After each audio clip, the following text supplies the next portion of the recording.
Good morning, everyone, and welcome to the Cooperman podcast. It's the 19th of January 2025, and we welcome the self-proclaimed Massive to Ellen Road today.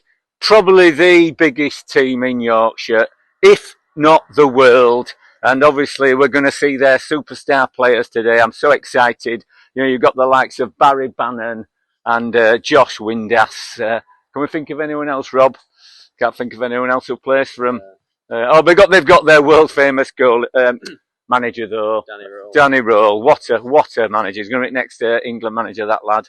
So today I welcome the in-house blade, Mr. Rob Enery, to the podcast. Morning, fellow bladesmen. There you go. Admittedly, he is a Sheffield United season ticket holder. So he's not a lover of the mighty whites, but he does hate the Wednesday a lot more than we do. So I'm sure he's going to add to the abuse that the fans are going to give them.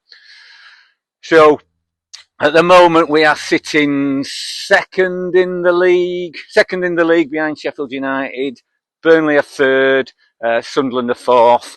Burnley drew with Sunderland on Friday night, and Sunderland missed 2 penalties in the last 10 minutes. Their goalkeeper, James Trafford, made 2 great saves. I can tell you now, if that had happened to us, it'd have been 2-0 to Sunderland. Sheffield United had, obviously, I didn't expect anything else. I thought they'd beat Norwich yesterday, so no big deal. That were an easy win for them.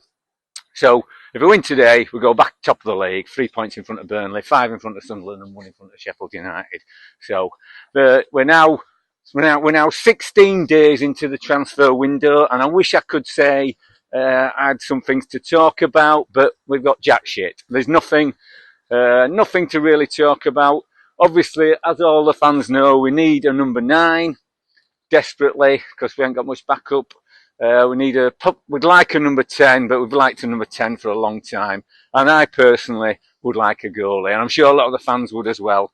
But it's looking increasingly likely that Daniel Farke is going to pin his Leeds United career on Meslier. He's going to live and die on that French mound. So I personally wouldn't do it, but he sees a lot more of him than I do. So we'll see how that goes. Team-wise, I was going to say that we're doing fantastic until we got the news about Struijk being injured. Other than Bamford, which you expect him to be injured, but Struijk's a bit of a blow. He could be out for 3 weeks, even longer. So we might have to get a centre-half in transfer window.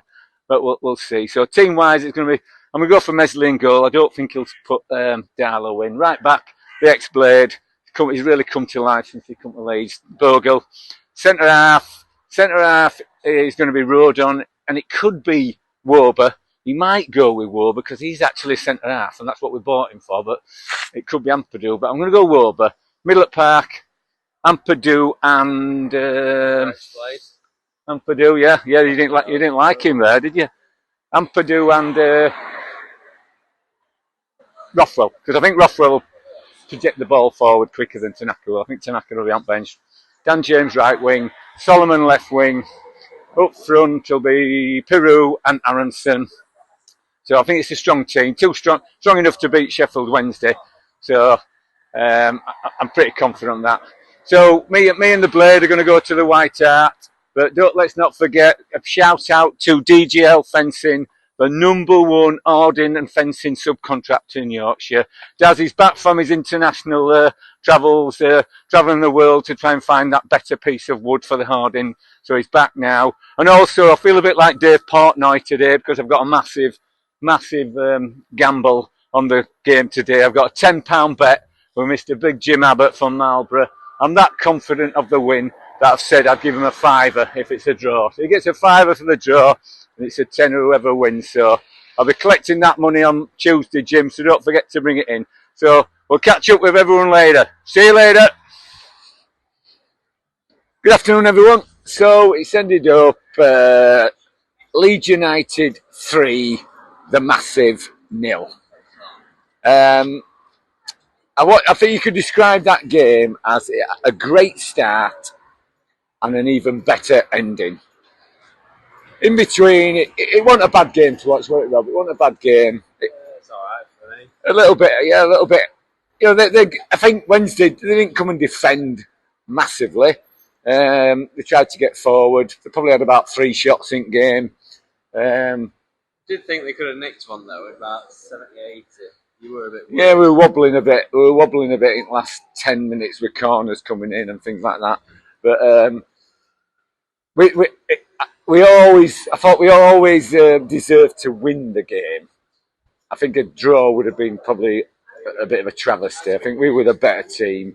We wasted a hell of a lot of breakaways where we broke away and the final pass was not made, or it was a poor pass, which if they'd have made a decent pass, we could have converted it. But anyway, we still won 3-0 and we're top of the league by 1 point from Sheffield United and 3 points from Burnley, who we play a week on Monday. So we beat Norwich on Wednesday. Even if we get beat by Burnley at Burnley, we're still above Burnley. So it's a good position to be in. And we'll see what the transfer window brings us. So 3-0, the first goal. Joe Rothwell picked the ball up just on the left-hand side on the halfway line and knocked a through ball where Aronson ran and challenged with the goal. He didn't get to the ball, but the goalie dived down and he didn't collect it and he knocked it back out to Solomon, who took his time and smashed it between the 2 lads who were on the line trying to defend it. So that was 1-0, which were probably in about 5th minute, I think, 5th minute, less than that. So great start. You're thinking, yeah, we're going to take these to cleaners, but it never really happened, really. They battled with Sheffield Wednesday and kept themselves in it. A lot of bloody time wasting, though. A lot of time wasting. We're trying to time waste, hope to grab a goal in the last 10 minutes. Second goal, Bogle passed the ball to the edge of the box for Ramazani and he beat 2 players and you think, shoot, and he tried to shoot and he didn't shoot and then he beat another player and they nearly lost the ball and then he turns on edge of box and hit it with his left foot and it must have gone through eye of a needle through past these 2 defenders, but it ended up going in goalie's left-hand bottom corner and it was 2-0. The crowd went mad. Rob was shouting abuse at Sheffield Wednesday fans. Everyone was piling on the Sheffield Wednesday fans after that. They had a token gesture, bloody, what they call it? They don't call them demonstration. What do they call them? Is it a demonstration? But it was pathetic, really. It was pathetic. They held up a load of, they held up these little flyers or something. You couldn't even read them. You wouldn't even know, and we were stood right next to bloody Sheffield Wednesday fans. Couldn't even read it. Third goal, Ramazani. The ball broke to him on edge at box and he had a shot. But it went straight to Tanaka on edge at 6-yard box and he back-heeled it. Like a back-heel into goalie's right-hand corner. 3-0, all over. Oh, what I didn't mention is check out the Ramazani flip when he scores the goal. He did his magical flip. It was absolutely brilliant. Then that goal going in. So we're top at league. Not the status quo. Normal service has been resumed. That's it. Normal service has been resumed. We're 1 point clear. Everyone's happy. We've got Norwich on Wednesday night, so we'll meet up again with everyone on Wednesday night, and hopefully we'll beat Norwich. And then we've got the big one a week on Monday, away against Burnley. But we'll probably have about 6 signings in by then. Probably a few from Real Madrid, a couple from Bayern Munich, and one from Leyton Orient or something. So anyway, so I hope everyone's enjoyed it. I hope they all watched it on ITV or Sky. But we're back at top of the league. We're going on for Sunday dinner now. Sunday dinner. Oh, I nearly forgot. Jim, I'm at work on Tuesday. Don't forget to bring the tenner. Jim Abbott, a tenner. So you've got to pay it. If you don't pay it, your name will be mud on the Cooperman podcast. And it'll probably go viral. So we'll catch up later. See you later, everyone. Bye-bye. Bye.